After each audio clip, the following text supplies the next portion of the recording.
Hello नमस्कार दोस्तों, मैं राम आप सभी का उत्कर्ष परिवार में हार्दिक स्वागत करता हूं। कैसे हो आप सब? उम्मीद करता हूं बढ़िया होंगे और स्वस्थ होंगे। बिल्कुल बेटा, जल्दी से लाइव आ जाइएगा। जैसे आप सभी को पता है कि हमारा टॉपिक जो चलने वाला है ट्रांसफॉर्मर, और हम ट्रांसफॉर्मर की बात करेंगे कि जो ट्रांसफॉर्मर होता है वो क्या होता है, कैसे काम करता है। बिल्कुल उनके बारे में अपन डिटेल में डिस्कस करेंगे। एक एक चीज आपको मैं निकाल निकाल कर दिखाऊंगा कि क्वेश्चंस आपके कहां से पूछे जाते हैं। तो चलिएगा, ज्यादा टाइम अपन नहीं लगाएंगे, ट्रांसफॉर्मर की ओर अपन बढ़ते हैं। पहले अगर मैं बात करूं आपसे ट्रांसफॉर्मर की, तो बेटा आपसे ट्रांसफॉर्मर पूछूं कि ट्रांसफॉर्मर क्या होता है, तो आप क्या बताओगे? तो आप यही कहोगे कि ट्रांसफॉर्मर सर एसी सप्लाई को एक सर्किट से दूसरे सर्किट में ट्रांसफर करने का कार्य करता है, और कुछ भी नहीं है। ट्रांसफॉर्मर ट्रांसफॉर्मर क्या करता है? एक लेवल से दूसरे लेवल में आपका इलेक्ट्रिकल एनर्जी को ट्रांसफर कर रहा है। प्राइमरी वाइंडिंग से सेकेंडरी वाइंडिंग में आपकी जो है सप्लाई जा रही है, इसके अलावा कुछ भी नहीं है। ठीक है, यही बात हम सबसे पहले लिखेंगे और बात करेंगे कि ट्रांसफार्मर जो है वो हम क्यों यूज करते हैं, कारण क्या है जब सर सप्लाई को एक सर्किट से दूसरे सर्किट में ट्रांसफर कर रहे हो। तो मैं आपको बता दूं, ट्रांसफार्मर जो हम यूज में लेते हैं वो हम वोल्टेज को बढ़ाने के लिए काम में लेते हैं। हमें अगर वोल्टेज हमारे पास में कम वोल्टेज हमें ज्यादा चाहिए तो हम वोल्टेज को बढ़ा सकते हैं, वोल्टेज को हम घटा भी सकते हैं। ज्यादातर आप सभी को पता है कि स्टेप डाउन प्रकार का ट्रांसफार्मर जो है वो ज्यादा यूज लिया जाता है स्टेप अप की अपेक्षा में। अब देखिएगा, कभी भी जनरेशन प्लांट के पास में ही स्टेप अप ट्रांसफार्मर लगा होता है, उसके बाद में सारे ट्रांसफार्मर आपके step down step down step down. हमारे घर के बाहर भी ट्रांसफार्मर लगा वो भी स्टेप डाउन लगा होता है, आपके घर के कॉलोनी के बाहर भी, है ना। तो ज्यादा हम स्टेप डाउन ट्रांसफार्मर यूज करते हैं। ट्रांसफार्मर किस किस क्वांटिटी को नहीं बदलता है, इनके बारे में सब में डिटेल करेंगे। पहले तो आप सेशन को दबाकर शेयर कर दीजिएगा, और मशीन है बेटा अच्छे से नोट्स बना लीजिएगा।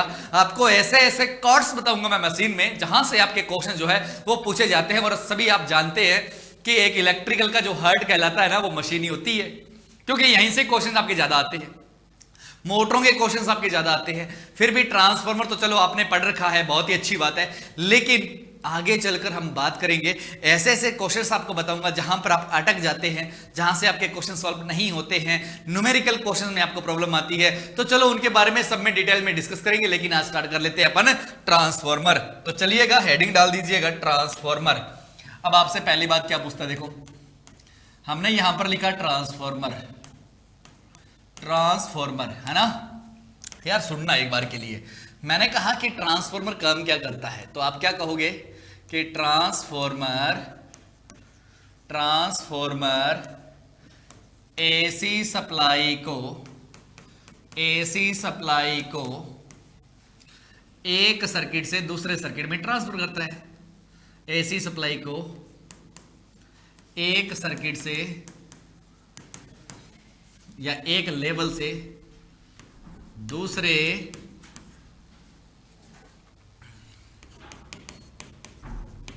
सर्किट में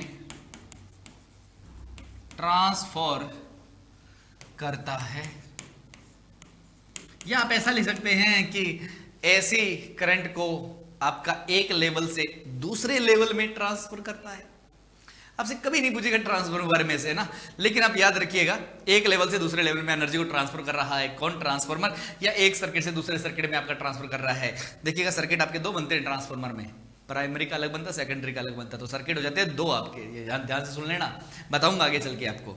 दूसरी बात अगर अपन करते हैं कि ट्रांसफार्मर जो होता है ना, ये ट्रांसफार्मर आपका स्टेप अप और स्टेप डाउन करने का कार्य करेगा। ठीक है ना, वोल्टेज को स्टेप अप स्टेप डाउन करने का कार्य करता है। तो चलिएगा, इसको एक एरो डाले और लेते हैं। ये तो आप जानते हैं, तो कोई दिक्कत ही नहीं है ना। तो हम लिखेंगे ट्रांसफार्मर वोल्टेज को स्टेप अप तथा स्टेप डाउन करने का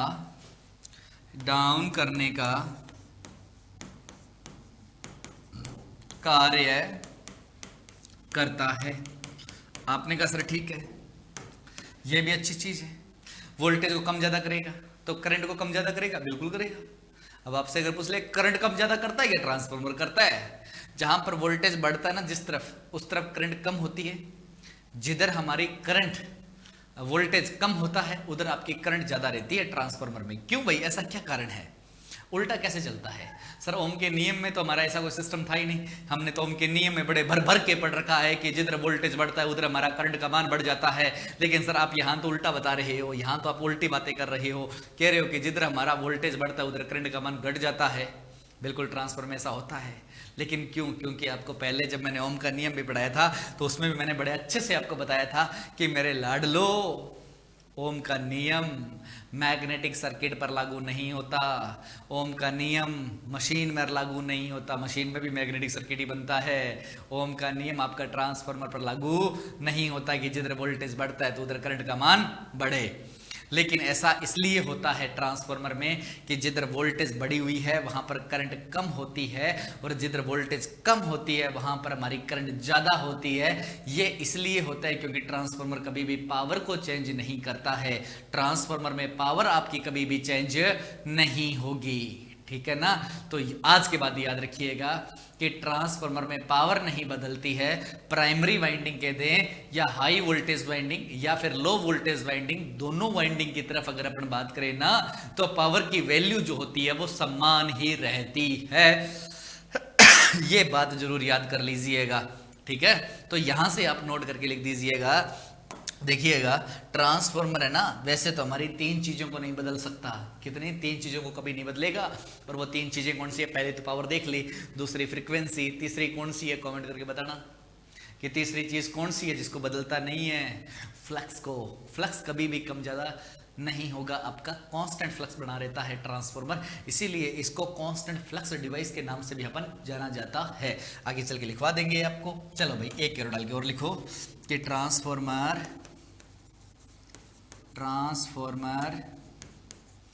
पावर और फ्रीक्वेंसी और तथा मैग्नेटिक फ्लक्स को नहीं बदलता है। नहीं बदलता है मतलब कहने का मतलब ये कांस्टेंट रहती है, ठीक है ना? इनके साथ में छेड़खानी नहीं करेगा। ये तो करंट और वोल्टेज के साथ में छेड़खानी कर देता है। सबसे बड़ी दिक्कत किसमें है? करंट और वोल्टेज के साथ में छेड़खानी करने वाला कौन है? ट्रांसफार्मर। इनके तो हाथ ही नहीं लगाता ये ट्रांसफार्मर के, इनके पावर के, फ्रीक्वेंसी के और मैग्नेटिक फ्लक्स को इन पर आपका क्या करेगा? इनको नहीं बदलेगा। ये आपकी कांस्टेंट रहती है ना? आप ऐसे लिख सकते हैं कि ये तीनों चीजें आपकी कांस्टेंट रहती है। अगर आपको समझ में नहीं आए तो पी एफ और फ्लक्स क्या रहता है?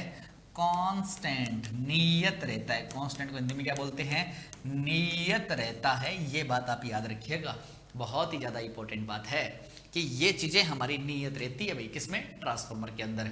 आगे बढ़ते हैं, थोड़ी बातें और डिस्कस कर लेते हैं, है ना? चलो भाई अब आगे और बढ़ लेते हैं। अब होता है कि हमने कहा सर ट्रांसफार्मर इन तीनों चीजों को नहीं बदलेगा, ठीक है? इसीलिए हम ट्रांसफार्मर को एक कांस्टेंट फ्लक्स डिवाइस के नाम से भी अपन जानते हैं। आपसे पूछ ले कांस्टेंट फ्लक्स डिवाइस कौन सी होती है तो आपको सर ट्रांसफार्मर होती है। चलो आगे एरो डाल के लिखो ट्रांसफार्मर।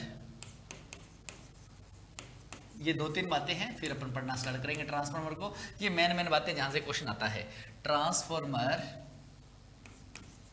कांस्टेंट फ्लक्स, नियत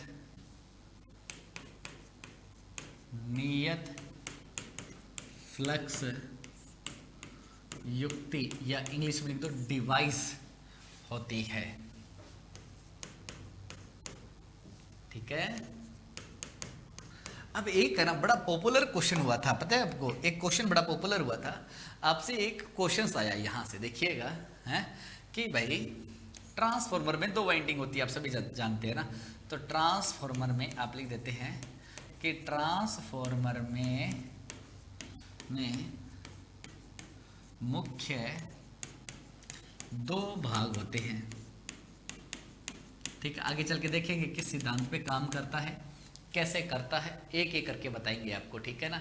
जो आपके डाउट है वो सारे डाउट आपको मैं निकाल दूंगा। फिर भी कोई डाउट फिर बच जाता है तो आप कमेंट करिएगा, कमेंट सेक्शन आपके लिए ओपन पड़ा हुआ है ना? जहां पर मैं आंसर नहीं देता वहां पर कोई और बच्चा भी आपको दे देगा आंसर। ये बहुत ही अच्छी चीज़ है। ये तो मैं बोलता हूँ हर बार बच्चों को कि कोई भी बच्चा कमेंट कर रहा है जिसको क्वेश्चन नहीं आया, न्यूमेरिकल क्वेश्चन नहीं, ज़्यादातर आपके साथ में सबसे बड़ी प्रॉब्लम ये रहती है कि सर न्यूमेरिकल क्वेश्चन नहीं आते हैं ना। आपने न्यूमेरिकल क्वेश्चन को लेटेस्ट वीडियो के नीचे रखा, तो कोई बच्चा आया, उसको पढ़ा, उसने कहा यार ये सिंपल क्वेश्चन है, ये तो सर ने करवाया था, मेरे को भी आता है, तो इसका आंसर मैं दे देता हूँ। मैं कहता हूँ बहुत ही अच्छी बात है। एक तो बच्चे का doubt hand to hand clear हो गया। मेरे को तो दूसरे दिन लगता है सॉल्व करवाने के लिए, मैं तो दूसरे दिन आके करवाता हूँ। वहीं पर अगर कोई बच्चा देख के उसका आंसर दे देगा तो बहुत ही अच्छी बात है ना। एक तो उस बच्चे के खुद के कॉन्सेप्ट क्लियर हो गए कि हाँ यार मैंने, बड़े अच्छा लगता है कि यार मैंने इस बच्चे का आंसर दे दिया। उसको भी बड़ा अच्छा लगेगा कि ठीक है कि यार मेरे को ये आंसर आया नहीं था, इसका आंसर मेरा ये आता है। और लेकिन टेक्निकल में सबसे बड़ी प्रॉब्लम ये है, खूब सारे बच्चों के कॉमेंट ये मेरे पास देखने को मिलते हैं कि सर बुक में आंसर अलग, बुक में आंसर अलग, गूगल पे क्वेश्चन आंसर अलग। माने क्या, जब ऐसा क्वेश्चन फंस जाए तो बेटा ध्यान रखिएगा, कमेंट करिएगा, है ना। और हम आपके उन्हीं क्वेश्चनों का वेट मैं कर रहा होता हूँ कि ऐसे क्वेश्चंस बताओ जिनका आंसर मैं आपको यहाँ पर 5 से जो 6 बजे क्लास चलती है उस पर अपन डिस्कस कर लेंगे, है ना। चलो भाई आगे बढ़ते हैं, नेक्स्ट अपन बात करते हैं। आगे लिखिएगा, ट्रांसफॉर्मर में मुख्य 2 भाग होते हैं। आपने कहा सर कौन कौन से, तो भाई 2 भाग सुनो कौन कौन से होते हैं। पहला हमारा होता है कोर। कौन सा होता है, कोर। दूसरा मुख्य भाग हमारा कौन सा होता है जी, वाइंडिंग। हमें आज इन दोनों के बारे में डिस्कस करेंगे बड़े ध्यान से, और आपको आराम से इनको पढ़ना है। चलिएगा, सबसे पहले अपन बात करें तो हम कोर की बात करेंगे कि कोर क्या होती है, कोर कैसे बड़ी होती है। कोर के आधार पे ट्रांसफार्मर भी आपका आगे चलकर आएगा, जिसको हमने बहुत प्रकार से बना सकते हैं। मुख्य 3 प्रकार से कोर के आधार पे ट्रांसफार्मर आपके बनाएंगे, और उनको भी अपन बड़े डिटेल में डिस्कस करेंगे, है ना। लेकिन आपको पढ़ना थोड़ा फास्ट है। आपको वो टॉपिक मैं टच करवाऊंगा जो आपके पेपर में पूछे जाएंगे। ऐसे तो ट्रांसफार्मर करने के लिए हमें कम से कम 40 घंटे, मेरे को अकेला ट्रांसफार्मर को चाहिए। मैं इतना अच्छे से पढ़ा सकता हूँ ट्रांसफार्मर में, है ना। कम से कम बहुत लंबा चौड़ा है यार, इस पे ट्रांसफार्मर छोटा नहीं है। लेकिन जहां से क्वेश्चंस टच करते हैं, प्रीवियस ईयर के एग्जाम हम कर रहे हैं, कहाँ से क्वेश्चन ज़्यादा आता है, उन चीज़ों को हम देखेंगे, ठीक है ना, ताकि हम जल्दी से सिलेबस को कवर कर पाएँ। क्योंकि मशीन सब्जेक्ट एक बहुत लंबा है, कम से कम इस मशीन को अगर अच्छे से डिस्कस किया जाए तो बेटा पूरी इलेक्ट्रिकल एक तरफ, मशीन एक तरफ बराबर होती है ना। तो मशीन को वो टॉपिक देखने हैं जो जिसके क्वेश्चन ज़्यादा आते हैं, है ना। और फटाफट हमें टॉपिक को करना है, फिर हमें क्वेश्चंस को लगाना है। अगली दिवाली तक हमें सिलेक्शन करना है भाई, हमें इस बार खाली नहीं छोड़ना है। तो चलो सबसे पहले अपन बात करते हैं कोर की। सर कोर जो होती है क्या होती है, तो आपको मैं बता दूं कि कोर जो होती है आपकी सिलिकॉन स्टील की बनी होगी। इसे 3-4 आकृतियों में बनाया जाता है, AIO, है ना, सॉरी ओ नहीं, AIE, है ना, U और L आकृति का बनाया जाता है। पत्तियां काटते हैं बारीक बारीक, और उनका हम कोर बनाएंगे, जिनके ऊपर हम वाइंडिंग कर देते हैं। चलो कैसे करते हैं वो हम बात करेंगे। तो सबसे पहले देखिएगा, कोर की बात करेंगे। 1 नंबर हेडिंग डालिएगा, बहुत सारे क्वेश्चंस आपके कोर से पूछे जाते हैं, और यहाँ पर डाल दो आप कोर। और किसकी कोर, ट्रांसफार्मर की कोर। तो पूरा लिखेंगे ना यहाँ पर, ट्रांसफार्मर कोर, ठीक है। अब यार एक चीज बताओ, ट्रांसफार्मर कोर की बात करते हैं ना, ट्रांसफार्मर की जो आपको कोर दिखाई देगी ना, वो ऐसे होगी। अब मेरे लाडलो ध्यान से सुनना, जो बोलते हो ना सिलिकॉन स्टील के पीछे पड़े रहते हो हमेशा, उनको बता दूं कि देखो कोर कितने प्रकार से बनाई जाएगी, है ना। अब ध्यान से सुनना, हमेशा पेपर में क्वेश्चन आता है। देखिएगा कोर जो होती है वो हमने इस प्रकार से बना ली, ये हमारी कोर है, ठीक है। चलो भाई बराबर सही है, ठीक है ना, हाँ ओके। ये है हमारी ट्रांसफार्मर की कोर, इसको बोलते हैं हम क्या, कि ट्रांसफार्मर कोर। आपको ये याद रखना है, कोर है। इसे कोर के ऊपर हम वाइंडिंग को लपेटते हैं, और जिस भाग पर वाइंडिंग को लपेटते हैं उसे बोलते हैं लिंब। अब मेरे को बात सुनो, यहां से मैं अगर एक बात करता हूं, मैंने कहा कि यहाँ से मैं थोड़ा सा इसको अच्छा बना देता हूँ ताकि आपको याद रहे कि अगर आपको यूँ बोल दे कि यार ये ऐसे ग्रीन अलग कलर करते हैं ताकि आपको पता चले। ये जो येलो भाग आपको दिखाई दे रहा है, इसे अपन बोलते हैं लिम्ब। क्या बोलते हैं, लिम्ब। ये होता है हमारा क्या, तो आपने कहा सर ये होता है लिम्ब। इधर भी लिम्ब होता है, इधर भी हमारा क्या होता है, आपने कहा सर लिम्ब होता है। लिम्ब पर हमारी क्या की जाती है, वाइंडिंग को लपेटा जाता है। हम वाइंडिंग को लपेटेंगे। हम जब वाइंडिंग पढ़ेंगे तब हम लपेटेंगे इस पे वाइंडिंग। और वाइंडिंग आपको बताएंगे दो प्रकार की होती है, high voltage low voltage winding होती है। प्राइमरी सेकेंडरी वाइंडिंग मत याद रखिएगा। हाई वोल्टेज लो हो जाते है ना, प्राइमरी हो सकती है, लो वोल्टेज आपकी सेकेंडरी भी हो सकती है, ठीक है ना, लो वोल्टेज प्राइमरी भी हो सकती है। तो झमेला आ जाता है, वो आपको बताऊंगा। आपको इतना याद रखना, हाई वोल्टेज लो वोल्टेज तो वाइंडिंग पढ़ेंगे बताएंगे। चलो छोड़ो, एक बार तो हम ट्रांसफार्मर कोर की बात करते हैं। ट्रांसफार्मर कोर की बात सुनिएगा। होता क्या है कि ट्रांसफार्मर की कोर अगर नॉर्मली आपसे पूछा जाए कि ट्रांसफार्मर की कोर किसकी बनी होती है, तो आप ध्यान रखना सिलिकॉन स्टील की बनी होती है। सिलिकॉन स्टील की ही क्यों बनाई जाती है, इसके पीछे का लॉजिक क्या है, तो आपको मैं बता दूं। सिलिकॉन स्टील की इसलिए बनाई जाती है कि स्टील के अंदर कुछ सिलिकॉन की मात्रा मिलाई जाती है। सिलिकॉन की मात्रा मिलाने से हो क्या जाता है, आपका बस इतना सा फायदा हो जाता है कि उसके अंदर जो आपके हिस्टैरिसीस लॉस होते हैं, वो हिस्टैरिसीस लॉस आपके कम हो जाते हैं। लेकिन अभी आपको एक डाउट और आ गया यहाँ से कि सर हिस्टैरिसीस लॉस बाकायदा होते क्या हैं, हमें नहीं पता हिस्टैरिसीस लॉस क्या होता है। मैं अभी आपको मोटा मोटा बताऊंगा हिस्टैरिसीस लॉस क्या होता है, लेकिन हम आगे चलकर हिस्टैरिसीस लॉस को बड़े ध्यान से पढ़ेंगे, ठीक है। अभी तो आपको लिखना कुछ भी नहीं है, मैं बोल रहा हूं, बस उस हिस्टैरिसीस लॉस को सुन लेना, ठीक है ना। फिर आगे चल के आपको मैं पढ़ा दूंगा हिस्टैरिसीस लॉस क्या होता है, एडी करंट लॉस क्या होता है, ठीक है ना। दोनों लॉस होते हैं, आयरन लॉस की कैटेगरी में आते हैं। मतलब आयरन लॉस दो प्रकार का होता है, हिस्टैरिसीस लॉस जिसे सैथल्य हानि कहते हैं, एक हमारा एडी करंट लॉस मतलब जिसे अपन भंवर धारा हानि कहते हैं। इनके बारे में हम बाद में डिस्कस करेंगे, लेकिन थोड़ा सा टॉपिक आ गया तो मैं आपको बोल के बता दूंगा, ठीक है ना। तो चलो हम बात करते हैं इनके। तो आप याद रखिएगा कि सबसे पहले आपको बोला ट्रांसफार्मर की कोर, तो पहले तो याद रखिएगा कि आप इतना याद रखोगे, ट्रांसफार्मर की कोर सिलिकॉन स्टील की बनी होती है, ठीक है। अब आपके दिमाग में पहला क्वेश्चन यहीं से जग जाता है कि सर सिलिकॉन स्टील की क्यों बनी होती है। जी बेटा इतना याद रखो, हिस्टैरिसीस लॉस को कम करने के लिए। अब सर हिस्टैरिसीस लॉस होता क्या है, पहले तो हमें यह बता दो, हमें नहीं पता हिस्टैरिसीस लॉस क्या होता है। हिस्टैरिसीस लॉस ये होता है कि जब भी हम इस पे वाइंडिंग कर देंगे तो इस कोर में ओनली फॉर फ्लक्स चलेगा। अब इसमें कोर में फ्लक्स चलेगा, है ना, और हमारे जो ट्रांसफार्मर होता है वो एसी सप्लाई पे काम करता है, डीसी सप्लाई देते हैं, इसके प्राइमरी वाइंडिंग जल जाती है। बताऊंगा आगे चल के, क्वेश्चन आया था आपको कल या परसों, मैंने क्वेश्चन ये करवाया था आपको, है ना। एनसीएल में क्वेश्चन पूछा गया था इसको। हमने कहा सर एसी चलती है, साइन वेव में चलती है, ऐसे ऐसे ऐसे ऐसे चलती है, बिल्कुल। मतलब फ्रीक्वेंसी कितनी होती है, 50 हर्ट्ज होती है। कहने का मतलब टाइम पीरियड की अगर बात करें तो 0.02 सेकंड होता है। कहने का मतलब आपका एक बार धारा ऊपर से चलेगी 0.01 सेकंड के लिए, और 0.01 सेकंड के लिए धारा हमारी नीचे से चलेगी। मतलब 0.01 सेकंड में आपकी धारा की डायरेक्शन चेंज हो जाएगी। हम पलके नहीं जब तक झपकते, उससे कम टाइम, उससे तो आपका कितना 100 गुना कम टाइम में आपकी धारा जो है ऐसे डायरेक्शन चेंज कर लेगी, कभी ऊपर से कभी नीचे से, कभी ऊपर से नीचे से, ऊपर से नीचे से ऐसे चलेगी इसमें, है ना। अब हमने कहा सर अच्छा, तो होता क्या है कि इस कोर है ना, ये इस कोर में ये सिलिकॉन स्टील की है। मतलब स्टील मतलब होता है आपके जो घर पे बर्तन भांडे होते हैं, बर्तन वगैरह, तो स्टील जो होता है ना, वो हमारे बर्तन भांडे जैसा, मतलब उसमें लोहे में अगर हम कार्बन की मात्रा मिला देते हैं तो हमारा क्या बन जाता है, स्टील बन जाता है।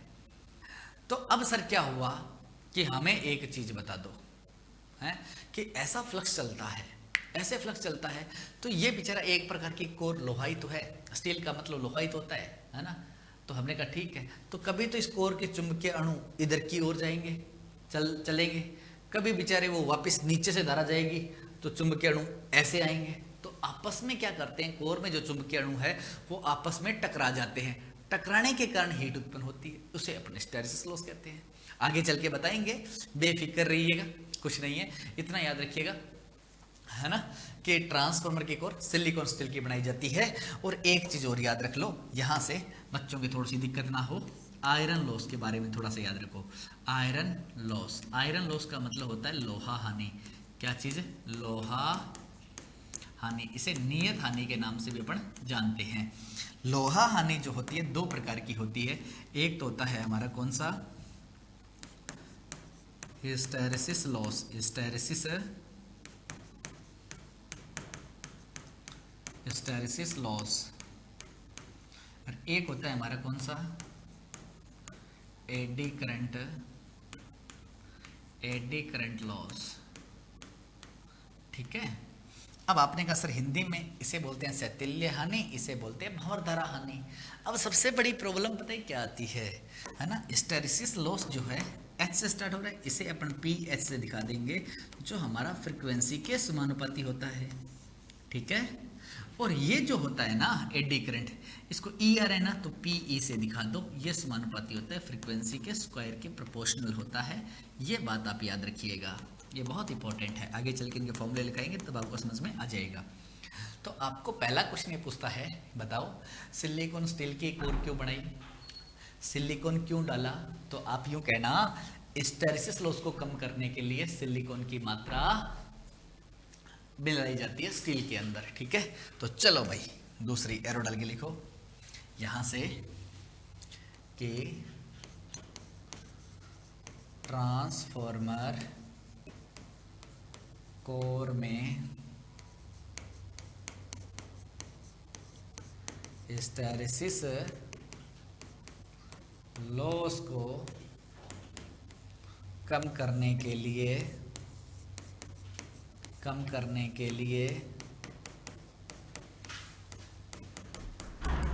सिलिकॉन की मात्रा मिलाई जाती है। ठीक है। और कितनी मिलाई जाती है हैं, तो आपको ध्यान देना है, सिलिकॉन की मात्रा कई बुकों में तो 4 से 5% लिखा है, कई में 3 से 4 लिखा है।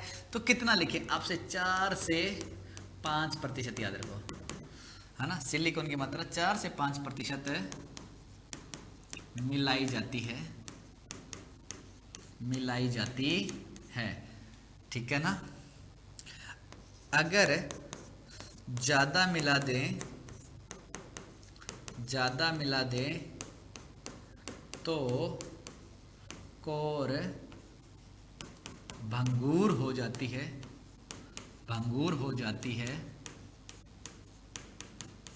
और टूट जाती है। ये और झमेला हो गया पंगा बीच में कि ज्यादा नहीं मिलानी तो 3 से 4-5% ही है, ज्यादा अगर मिला दिया फिर कोर भंगूर होकर टूट जाएगी, है ना। अब एक चीज और आती है कि ये कोर हमेशा बारीक बारीक पत्तियों को इंसुलेटेड करके बनाई जाती है। भाई कितनी बारीक होती है ये भी देखना है। अरे बारीक बारीक पत्तियों को इंसुलेटेड करके ही क्यों बनाया गया, कारण क्या है, चलो बताते हैं। पहले इसको नोट करिएगा, ये बहुत अच्छा टॉपिक है ना। चलो बेटा फटाफट नोट करिएगा, फटाफट नोट करो बेटा इसको।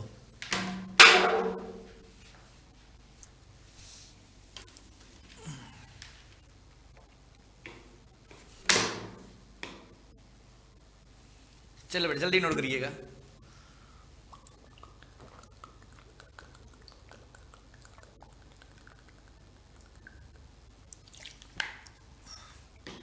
चले अब देखो दूसरी बात और, कोर को बारीक बारीक पत्तियों को इंसुलेटेड करके बनाया जाता है। अब ये क्या कारण है सर, बताते हैं, सुनो।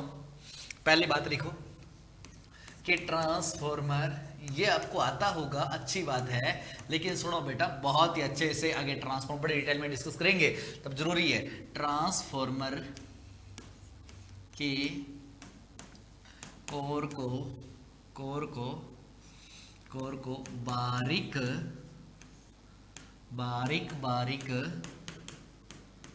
पत्तियों से इंसुलेटेड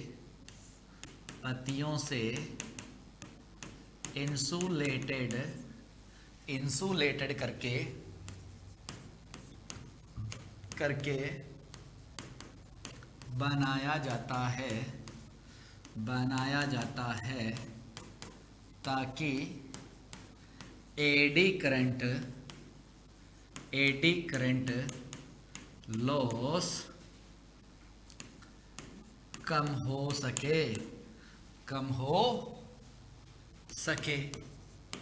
अब आपने कहा सर एडी करंट लॉस क्या होता है, ये पंगा और हो गया। ये कोर है ना, ये कोर, ये कम नहीं है, ये बहुत इंटेलिजेंट है। ये कोर क्या करती है कि ये कह रही है कि यार फ्लक्स चलेगा मेरे अंदर से, अरे आगे यहां पर लगी होती है वाइंडिंग, आगे लगाएंगे, ये वाइंडिंग फ्लक्स काटती है, मैं क्यों नहीं काट सकती? तो ये जो कोर है ना खुद फ्लक्स काट देती है, चालक तो है ही, खुद फ्लक्स काट देती है। तो इस कोर में ईएमएफ पैदा हो जाता है, जिसमें से हमारी क्या होती है, कोर में एक धारा प्रवाहित होती है जिसे एड है ना भंवर धारा कहते हैं, जिसे एडी करंट कहा जाता है। कोर बहुत शातिर है, इस कोर का रेजिस्टेंस ज्यादा करना पड़ता है। इस कोर का रेजिस्टेंस ज्यादा करेंगे तब हम क्या करते हैं कि भाई इसको बारीक बारीक पत्तियों को इंसुलेटेड करके बनाया जाता है, ठीक है ना। अब आप जानते हैं, देखो रेजिस्टेंस ज्यादा करना है, आप आर प्रोपोर्शनल क्या होता है, इनवर्सली प्रोपोर्शनल क्या होता है, ए। आपने कहा सर एक चीज है, रेजिस्टेंस को बढ़ाना है, रेजिस्टेंस को बढ़ाना है तो क्रॉस सेक्शनल एरिया को कम कर दो, मतलब कि आप बारीक बारीक पत्तियां ले लो, रेजिस्टेंस बढ़ जाएगा। फिर वो कोर जो है वो आपकी ज्यादा रेजिस्टेंस होने के कारण मैग्नेटिक फ्लक्स को कट नहीं कर पाएगी, जिसमें उसमें ईएमएफ उत्पन्न नहीं हो पाएगा, ठीक है। अब दूसरी कहानी यहाँ आती है कि यूं बताओ यार, ये तो चलो अच्छी बात है कि तुमने कह दिया कि बारीक बारीक पत्तियों को इंसुलेट करके बनाया जाता है, लेकिन पत्तियों की मोटाई क्या रखी जाती है, ये सबसे बड़ा झमेला। सुनो, पत्तियों की मोटाई कितनी रखते हैं वो आपको बताते हैं। तो यहाँ पर देखना कि अगर एक्समर मतलब ट्रांसफॉर्मर, मैं शॉर्ट फॉर्म में लिख रहा हूं बेटा, ठीक है ना। ट्रांसफॉर्म एक्समर का मतलब होता है ट्रांसफॉर्मर। एक्समर 50 हर्ट्ज का बनाया जाए तो कोर की मोटाई कितनी होगी, कोर की मोटाई 0.25 mm होती है, ठीक है। अगर मैंने कहा कि नहीं मैं तो ट्रांसफॉर्मर 25 हर्ट्ज वाला बनाना चाहता हूं, अगर एक्समर 25 हर्ट्ज का बनाया जाए तो कोर की मोटाई कितनी होती है, आपको कि 0.50 mm होती है, ठीक है ना। चलो ये याद रखना। अब देखो याद कैसे रखना है, 50 हर्ट्ज 25, देखो 50 आ गया 25 पे टिक करो, पॉइंट 25 पे है, 25 आ गया 50 पे टिक करो, मतलब पॉइंट 50 पे टिक करो। बस याद रखना है 50 के लिए 25, 25 के लिए 50, ठीक है ना, बस पॉइंट लगाना है, ठीक है। चलो भाई इनको याद रखना। अब सबसे बड़ी झमेला आता है पता है एक चीज का, आपको ये तो चलो पता चल गया और आप सभी जानते भी हैं यार, ट्रांसफार्मर की कोर जो होती है वो हमारी किसकी बनी होती है, हमने कहा सिलिकॉन स्टील की। लेकिन बेटा आपके पेपर को मैं जब शाम को पेपर करवाता हूँ ना, एनालाइज करवाता हूँ आपको 5 से 6 वाली क्लास में, उसमें साफ साफ बोला होता है पावर ट्रांसफार्मर की कोर किसकी बनी होती है, डिस्ट्रीब्यूशन ट्रांसफार्मर की कोर किसकी बनी होती है, आपसे ऐसा पूछा जाता है हाई फ्रीक्वेंसी ट्रांसफार्मर की कोर किसकी बनी होती है। सबसे बड़ा झमेला वहीं से आता है, तो चलो भाई उसकी बात कर लेते हैं, ठीक है। चलो भाई यहां से आगे बढ़े तो हमसे यूं पूछा जाता है कि सर अगर आपको ध्यान रखना, बहुत इंपॉर्टेंट बात है, ध्यान से सुनना है, इसलिए बोल रहा हूँ सेशन को एक बार दबा कर शेयर कर लीजिएगा, सारे बच्चे अच्छे से नोट्स बना लेना बेटा, ठीक है ना। चलो भाई पहली बात यही इंपॉर्टेंट है कि अगर आपसे पूछ ले कि ऐसा क्वेश्चन पूछ ले, देखो ट्रांसफॉर्मर की कोर किसकी बनी होती है, कोर, तो आप डायरेक्ट क्या आंसर देते हो, जी सर सिलिकॉन स्टील। उस क्लास में मैं देखता हूं सिलिकॉन स्टील ठोकते हो, बिल्कुल आपको केवल ट्रांसफार्मर की पूछे, कोई नाम नहीं हो सिलिकॉन स्टील ठोकना, पेपर में ऐसा दे दे कि पावर ट्रांसफार्मर ओब्लिक डिस्ट्रीब्यूशन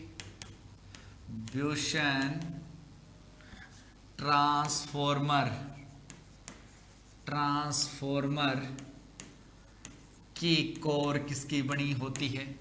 अब बताओ पंगा हो गया ना, पावर ट्रांसफार्मर आ जाए या आपके घर के बाहर लगा हुआ चौराहे के ऊपर नुक्कड़ पर कहीं पर भी वो डिस्ट्रीब्यूशन ट्रांसफार्मर होता है, उसकी कोर किसकी होती है, तो अब क्या कहोगे, आप कहोगे सर अब सिलिकॉन स्टील टिक करोगे, नहीं, अब टिक करोगे।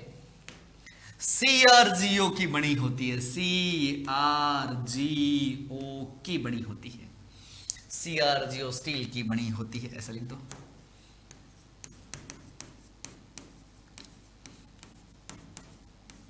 अब आपके दिमाग में आया होगा कि सर ये CRGO क्या भला होता है, ट्रांसफार्मर की कोर बता रहे हो और कह रहे हो CRGO, फुल फॉर्म क्या होती है? लिखो, C से कोल्ड, R से रोल्ड, G से ग्रेन, O से ओरिएंटेड।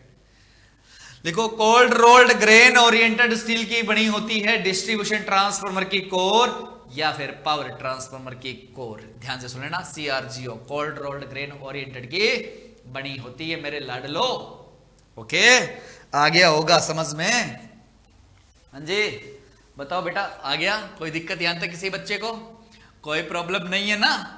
फिर बढ़ ले आगे, नेक्स्ट अपन बात और कर लेते हैं। हमने कहा सर आ गया। अब आपको एक चीज और बताओ मेरे को बड़े ध्यान से, कि आपको ये और पूछ ले कि अब बताओ भाई, हाई फ्रीक्वेंसी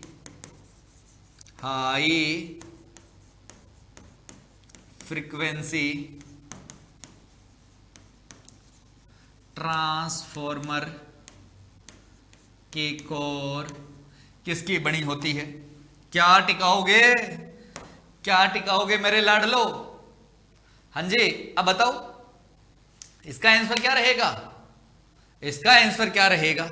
तो आपको ध्यान रखना है, आपको देखना है वहां पर एयर कोर ऑप्शन में आए तो एयर कोर टिकाना, नहीं आए तो फेराइड कोर लिखना, कोर बनी होती है। आपको देखा होगा ये तीनों चीजें मैं ना हमेशा जब भी ट्रांसफार्मर कोर का क्वेश्चन आता है ना, तो मैंने हमेशा 5 से 6 वाली क्लास में ये बातें मैंने पहले ही आपको लिखवा दी थी, याद है बेटा? इनसे क्वेश्चन आता है, इनको याद रखना पड़ेगा। अब आपसे एक क्वेश्चन और आता है, बताओ ये कोर कहां गई? वो कोर बनी हुई हमारी, ये कोर, इस कोर में सर एक चीज और बता दो। सब चीजें हमने पढ़ ली, कोर से क्या पूछेगा? कोर की मोटाई पूछेगा, कोर का इंसुलेशन पूछेगा, है ना? वो हमने देख लिया। कोर को बारीक बारीक पत्तियों से क्यों बनाया जाता है भाई, कितनी मोटाई रखी जाती है, सब पढ़ लिया, है ना? अब हमें एक चीज और बता दो सर, इस कोर का यूज क्या है, कोर का काम क्या है? तो कोर के काम सुनो, एक तो वाइंडिंग को सहारा प्रदान करती है, दूसरा मैग्नेटिक फ्लक्स में कम प्रतिष्ठम पैदा करती है। तो चलो इसको नोट और कर लो, चलो बेटा मेरे लाडलो, इसको नोट और करो। किसको? चलो, हाँ दोस्तों, उत्कर्ष पर चल रहा है दिवाली ऑफर, जिसमें उत्कर्ष के सभी इंजीनियरिंग के सभी ऑनलाइन कोर्स पर आपको मिल रहा है अप टू 90% का डिस्काउंट, 13% का एक्स्ट्रा टॉप कोर्स पर डिस्काउंट, जिसका कूपन कोड यूज करिएगा UGC 13, और कोर्स वैलिडिटी एग्जाम तक आपकी रहने वाली है। और याद रखिएगा, फाइनल सिलेक्शन पर आपको मिल रहा है 100% फीस आपकी जो है वो रिफंडेबल रहेगी, आपको फीस वापस मिल जाएगी, बस आपका सिलेक्शन हमें चाहिए। तो चलिएगा, फिर देरी किस बात की, अभी उत्कर्ष एप्लीकेशन को डाउनलोड कर लो और अपने कोर्स को एनरोल डाउन कर लो। ठीक है बेटा, बढ़ते हैं आगे की ओर। नेक्स्ट अपन बात कर रहे थे कि सर कोर का कार्य क्या है। तो कोर के मुख्य 2 कार्य भाई लिख दो, कोर के मुख्य कार्य, है ना? चलो यहां पर हमने लिखा कोर के मुख्य कार्य। कोर के मुख्य कार्य कौन कौन से हैं? तो लाड लो, 2-3 बातें याद रखो। एक तो क्या करती है, कोर वाइंडिंग को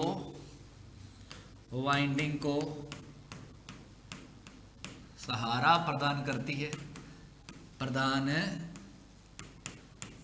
है। दूसरी बात और क्या होती है सर? दूसरी बात याद रखिएगा, कोर मैग्नेटिक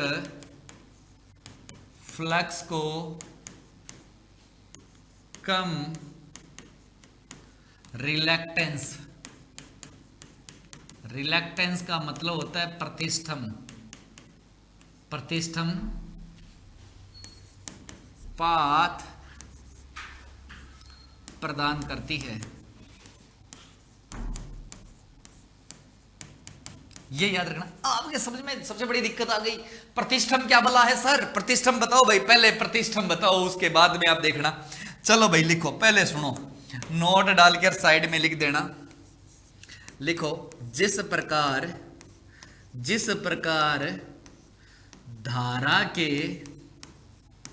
धारा के मान में बाधा प्रतिरोध होता है उसी प्रकार चुंबकीय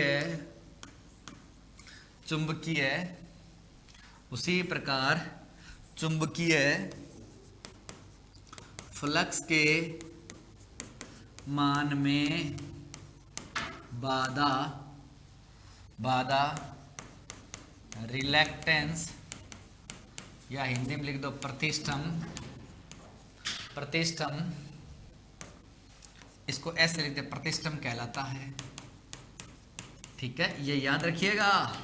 प्रतिष्ठम क्या? अब देखो बेटा, कोर क्या करती है? कोर मैग्नेटिक फ्लक्स को कम रिलैक्टेंस, कम प्रतिष्ठम, मतलब जो चुंबकीय फ्लक्स के मान में बाधा उत्पन्न करता है ना, वो बाधा कम उत्पन्न करवाती है ये कोर, के फ्लक्स को कहती है जल्दी चल, फ्लक्स को कहती है जल्दी चल। तब आके आपका फ्लक्स ज्यादा जो है वो सेकेंडरी वाइंडिंग पे ट्रांसफर होता है। कैसे होता है? अभी तो आपने नॉर्मली चीजें जानी है लाडलो, अभी तो आपने चीजें नॉर्मल जानी है यार, कि ये सर ऐसा ऐसा हमारा कोर वगैरह होता है। मजा तो बेटा कल से स्टार्ट हो जाएगा आपको ट्रांसफार्मर पढ़ने का। ऐसे ऐसे कर्व्स आपको बताने इसमें, क्योंकि अभी तो नॉर्मल सी बातें थी, कोर के बारे में हमें जाना था। चलिएगा, कल अपन इस पे बात करेंगे कि वाइंडिंग किस प्रकार से लगाई जाती है ना, कैसे हमारा मैग्नेटिक फ्लक्स पैदा होता है, कैसे हमारा सेकेंडरी वाइंडिंग में जाता है, क्या हमारी चीजें होती है। तो कल अपन इसके बारे में डिटेल में डिस्कस करेंगे। तो मिलते हैं फिर कल सेम टाइम, तब तक के लिए बेटा थैंक यू, जय हिंद, जय भारत।